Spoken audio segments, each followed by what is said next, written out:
Hi, everybody. Sorry, I didn't wear something appropriate enough to hook my microphone onto my dress, so I'm going to hold this and look a bit weird. So, good morning. My name is Brenda O'Connell, and I head up business development at Twitter.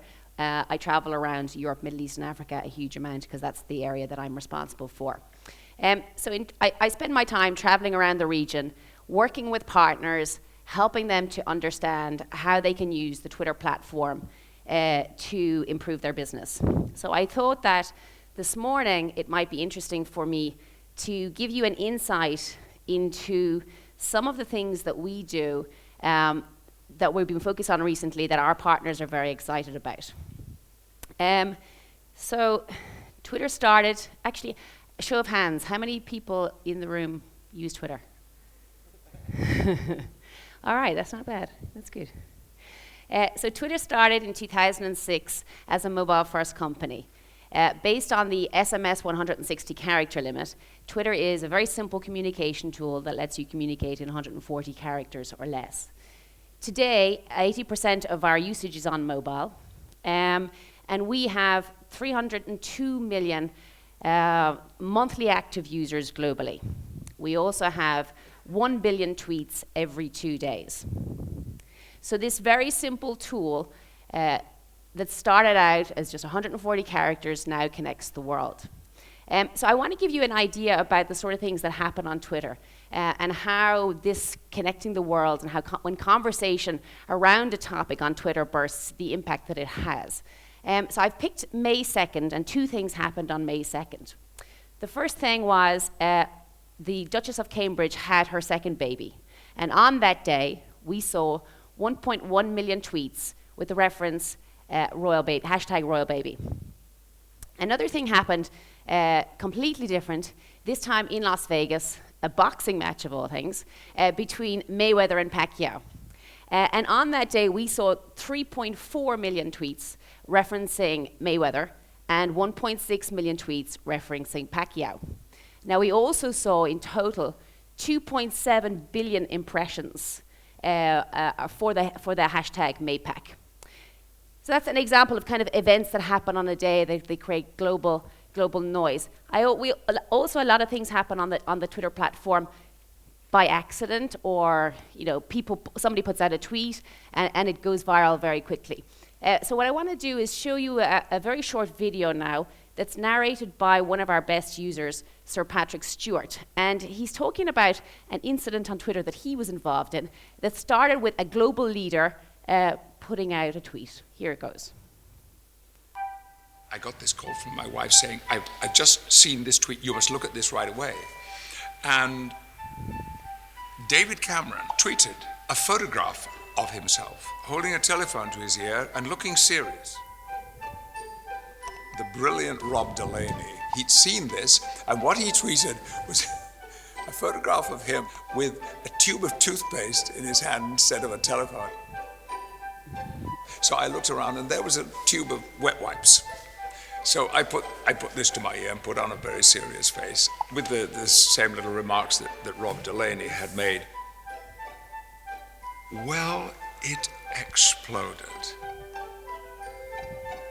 It was an hour later before I looked and saw the multitude of photographs that other people had tweeted. I mean, one guy was holding a dog, somebody else had a baby in their hands, naked little baby. There were bread rolls, there were bananas. It was all very funny. I think there is a hunger for this kind of in-the-moment excitement.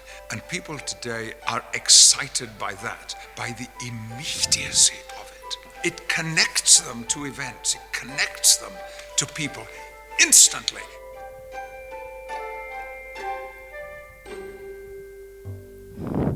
I love that video. I watched it hundreds of times, and every time it makes me laugh. So, I mean, he summed it up really well. Twitter it's a live platform. It's about connecting people. It's about connecting people to events. And it does it in real time. And on March 26th, we took that notion of real time to a whole new level when we launched our live video streaming app called Periscope, which Steve has never heard of, so I think he's been living under a rock, but sure, you know. How many people in the room have heard of Periscope? Look at that, Steve. All right, okay. Well, we could do better than that, so you're all here today, and we'll have a little fun with Periscope shortly. So on the day that it launched, on March 26th, within hours of the launch, it was being used to break news of an explosion and a fire in New York. Since then, it's been used extensively on a global level by journalists for breaking news. So we saw a lot of coverage for the general election in the UK, the Baltimore riots, and last week that very sad train crash in Philadelphia. So a huge amount of activity coming around the news areas. But that's not all. Celebrities have been coming to the platform en masse. And this is going to take off on its own because I pressed the button. Well, here's Ellen, and she's going to tell us about. No, she's not. Sorry, technical glip. Something's happening that I'm not touching anything. I'm not sure. What I was going to say was, this is Ellen of the famous Oscar selfie. I'm sure you've all seen it. And she's going to tell us about Periscope. Today I want to talk about a new app. It's called Periscope. Have you heard of Periscope yet? Okay. We used it on the show last week, so you're busted. It means you don't watch every show. So you learn things when you watch this, so you missed out. But I'll tell you what it is. Periscope is an app that lets you stream anything you want, any time of day, to strangers all around the world. That's the good news. The bad news is it lets you live stream anything you want, any time of day, to strangers all around the world. It's actually pretty fun. People Periscope themselves eating breakfast and eating lunch and eating dinner, and I even saw, get this, someone eating brunch. Yeah, I can tell you how it works, but it'd be more fun to show you. So as I said, this actually is gonna, hi everybody, we're live streaming to people all over the world right now. Whoever's watching from all, say hello to everybody right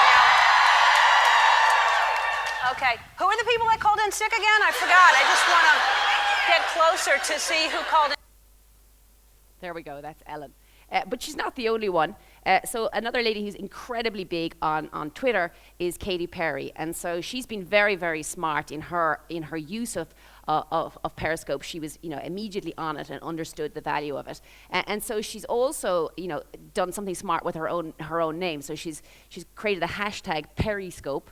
And she's been using Periscope to promote her concerts. She does live Q&A with fans, and we're seeing a huge amount of this coming from celebrities. So they're getting providing backstage footage or footage as they come out on the stage. So things that we wouldn't necessarily have seen before. Now we're seeing it live from the eyes of the person, from the celebrity viewpoint. The other thing that's happening, of course, is that brands are coming to the platform. And they're using it for a multitude of reasons. They're using it to raise brand awareness, to sell products.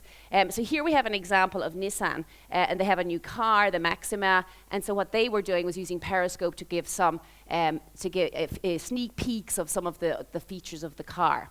So since it launched on March 26th, it has literally been just skyrocketing. And we have been both delighted, just absolutely thrilled by the varied usages that we're seeing coming from the platform.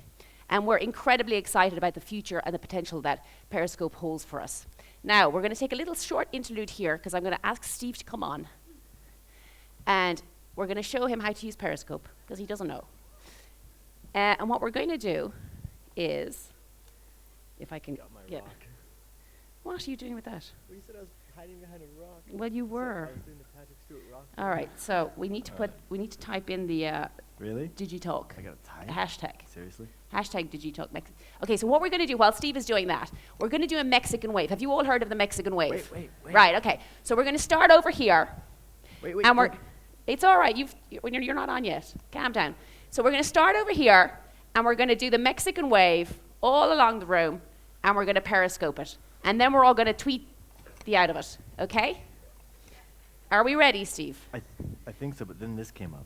Yeah, that's just It's close. Twitter, it's so okay. All right. Okay. Got it. That's very good, yeah. Okay, so all you have to do is press the button, Start Broadcast. Okay, are we ready over we need here? to start from here, ready? Okay, you ready? Steady? This lady in blue, you're going to start the Mexican wave, or the gentleman beside you, all of you. Ready? At the count of 3. 1, hang on, Steve, you ready? Got it. Press Broadcast. Got it. 1, 2, 3. Do it. Woo!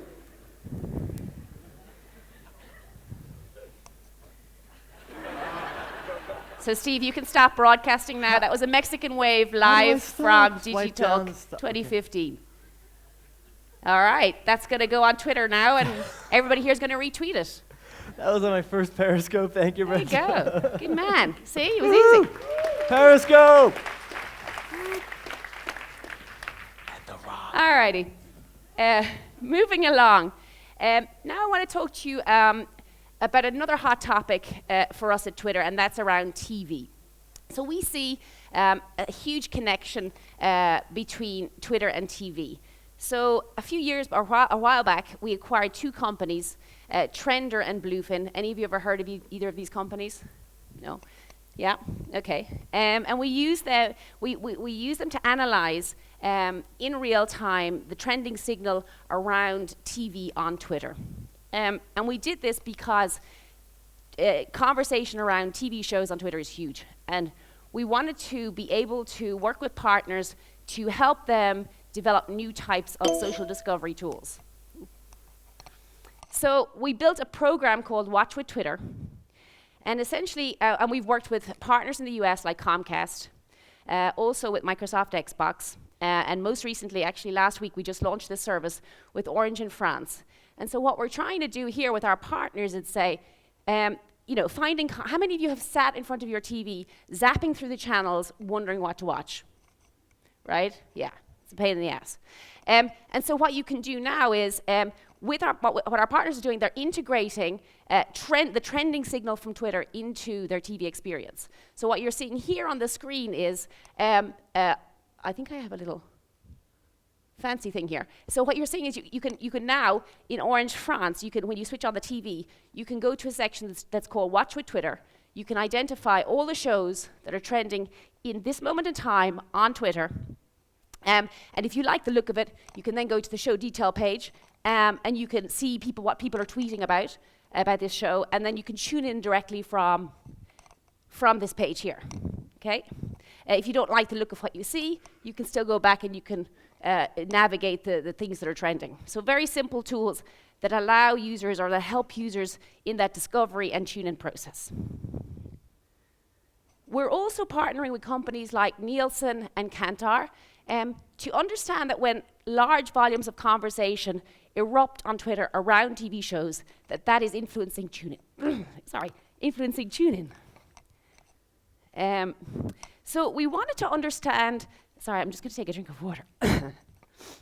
We wanted to understand the impact that was having we wanted to understand the science of what was happening in this process. This is what happens when you go out the night before you're supposed to do a talk. All right. So we wanted to understand the science of what goes on when people are tweeting and they're watching TV.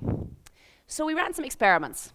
We took some folks, we put them in a room with a television and with Twitter. So they had Twitter on the laptops, tablets, mobiles. And so at face value, when you look at this video, it looks like that tweeting might be distracting people from this experience of watching television.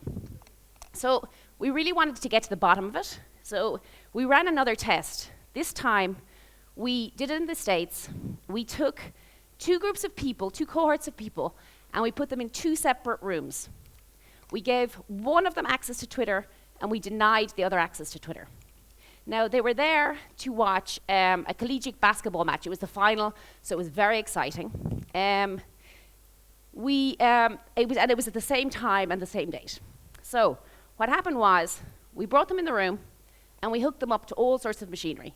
They had glasses to monitor eye movement. They had heart rate monitors, things to monitor pulse, things to monitor their sweat glands, all sorts of stuff, because we really wanted to understand, through a process of interviews and this data, what was the emotional impact that tweeting was having on this overall experience. So the results were pretty spectacular. What we discovered was that the people who were denied access to Twitter, they did have some uplift in the overall emotional experience. But the people who had access to Twitter showed a much higher overall emotional engagement with the TV show. Their heart was racing faster, they were sweating more, they were generally more excited. So we're continuing to invest in this type of experimentation so that we can understand this overall impact that Twitter continues to have on the TV watching experience, on the TV experience, so that we can continue to make investments in this space. Sorry, I'll go back for the water bottle. Right. I think, yeah, more of a. Alrighty. So that's TV. Did any of you know that we were doing such things on TV? No. Okay. Very good. Right. The next thing I want to talk about is data. So last year we acquired a company called GNIP. Have any of you heard of a GNIP before? Yeah. Okay. Great. So GNIP has the historical corpus of all tweets of all time, or at least since 2006. So the Twitter data is incredibly rich and incredibly interesting. It has a few characteristics that make it stand out. So first of all, it represents the views of people from around the world, so from different socioeconomic backgrounds. It's, in addition to there being a huge amount of it, it's also very, very fast. So if something is happening in the world, it's happening on Twitter. Also, it's public, and it's not a monologue, it's a dialogue. So this constitutes some really, really kind of rich and unique data. And so that leads us to the question, what's possible when you know what the whole world is thinking about on any topic at any time? Well, one thing you can do is save lives. And so we've been doing a lot of work with academic researchers around the world to provide them with Twitter data to help them to solve real problems. So one problem that we're trying to solve is Jakarta. Any of you know much about Jakarta? So Jakarta is a very interesting place. There are 30 million people living in Jakarta. 40% is under sea level. There are 12 rivers flowing into Jakarta. And when the monsoons hit, 40% of the city gets submerged in water. Now, with 30 million people, that's a big problem. So what we're doing with Twitter data is we're giving the city officials a new lens on which they can view this problem. Now, the principal cause of death during the flooding is electrocution. So you can imagine the absolute terror of being evacuated from your home, stepping into a pool of water, and not knowing what the outcome is going to be. Now, thanks to Twitter data, officials can make decisions about where to shut down power in a matter of minutes. These decisions used to take hours and days, and they can now take minutes. So we've got millions of people on the ground providing us with this information in real time, this information that's now saving lives. So moving on to a second example of how this Twitter data is used, and this one is a completely different example. It's not about saving lives. It's a bit about fries. So there's a company in the US. They make the deep fat fryers, you know, these big things that you have in restaurants that fry fries and chips and things. And they had a problem, and their problem was, as soon as they sold the deep fat fryer, they had no idea what was happening in the restaurant, right? And so they wanted to kind of improve their operations and their customer care support. So what they do is they filter Twitter for references to soggy fries. So they look for tweets like this one here. Hate ordering fast food and not getting my food fresh. Like, bro, who wants to eat soggy fries? He has a point. So what they do is they filter out tweets for references to soggy fries. They look for the name of the restaurant that's being accused. And they also look at the location. And they map that against their own content management system or contact management system. And they use that to make a business call. And so they say, hey, restaurant, did you know that people are complaining that you got soggy fries? Guess what? It's time for you for us to come and do maintenance on your deep fat fryer. So, or maybe potentially purchase a new deep fat fryer. So that this medium-sized business is using Twitter data to make such profound decisions around their business suggests to us that we have an incredibly long runway in terms of how Twitter data will be used in the future to make business decisions. Moving along now to the mobile software development space. And I met this lovely chap here this morning, Alex, and I might invite you even to come up so that you can show your t-shirt. So what Alex has here is the Twitter fail whale, and it's relevant to what I'm about to say. So we started in 2006 as an SMS-based product, and we have matured and grown with the mobile ecosystem. And we have faced the challenges that every developer has faced. And that fail whale is actually representative of the pain that we've gone through in that process. So in October of last year, we launched an SDK, a mobile SDK called Fabric. And the idea of Fabric was that we wanted to take the tools that we use on our platform that have helped us create a much better Twitter experience and make that available to developers around the world. So we launched this mobile SDK called Fabric. It's a modular SDK, and it's designed to make building apps much easier. How many people in the room are mobile app developers or build apps? Okay. How many of you have heard of Fabric? Okay, all right. We could do better with these numbers, right? Okay, so let me tell you a bit about Fabric. So today it has 3 kits. It's got Crashlytics, Twitter Kit, and Mopub. So Crashlytics is all about maintaining the stability of your app. So this comes back again to the fail well. You know, we fail terribly. We don't fail so badly anymore.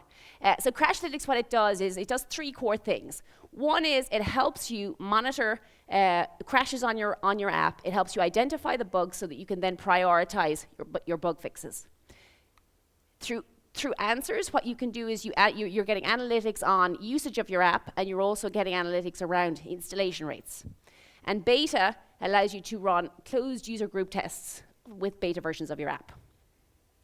The Twitter Kit is all about integrating functionality and content from Twitter into your app natively. So traditionally, this is something that's been very hard to do.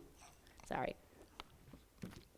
So now, with the Twitter Kit, in 2 lines of code, you can integrate sign on with Twitter. You can compose a tweet directly from within your app. You can also embed tweets, either single tweets or timelines of tweets. And we also have Digits. So Digits is a new sign-on type service, and it's based on the mobile phone number, because we believe that the mobile phone number should be at the heart of any great sign-on experience. So essentially what happens is, in terms of a user experience, the user inputs their mobile phone number, they receive a text message with a shortcode, they take the shortcode, they input it into the app, and boom, their account is created. So very, very simple process of app creation. And then we have Mopub, which is about integrating ads natively into your app. So 3 kits: Crashlytics, Twitter Kit, and Mopub. They're all free. We even say that Mopub is free plus because you generate revenue with it. And they're modular. There we go. So you can choose which kit you want to use, and you can use components within each of the kits. You're not obliged to use all of it. Sorry. So who's using it? We have a huge number of partners using it worldwide. European apps that you'll have heard of: Citymapper. Heard of Citymapper? SoundCloud. Wooga. Games Insight. They make Cloud Raider. Yeah. And there's a whole bunch of them. So we've got lots of case studies, and you can get a look at that on our website, fabric.io. So we believe that the next great app can come from anywhere. And with that, what we did was we took to the road. In January of this year, we hired a bus in the States. We put some Twitter branding on it, just a little bit. And our mobile developer advocates, they got on the bus and they toured around cities of the US. So they stopped at universities, schools, accelerators, incubators, anywhere where you're going to find an app developer, that's where they stopped. And they did that because we wanted to understand, what did people, they want, first of all, to explain what Fabric is, and to explain, and to understand more about their challenges. So we went from there, and we took it international. So if you follow the hashtag #TwitterFlock, you'll see that we have a troupe of mobile advocates. And this week they were in Tokyo. The week before they were in Bangalore. We started in London. We went from there to Berlin, Paris, New York. They've been in Seoul, Singapore, and they're moving on now to Sao Paulo in Brazil. So before I go, I wanted to tell you a little bit about a startup competition that we're running called Hatch. So in our pursuit for the next greatest app, we've set up this competition. The prerequisite is that you're using Fabric to build your mobile app and that you're leveraging the Twitter APIs. The prize money is $25,000. You have mentoring sessions with a Twitter exec, and you also get VIP passes to the 2015 Global Developer Conference that we're going to have in San Francisco later this year. The deadline is June 5th. So if you're interested, go to hatch.io and apply. If you want more information, come and see me during the morning, and I'll be happy to give you more information. So this is a great competition, and I hope that we see lots of people from Bulgaria joining that. Thank you for your time.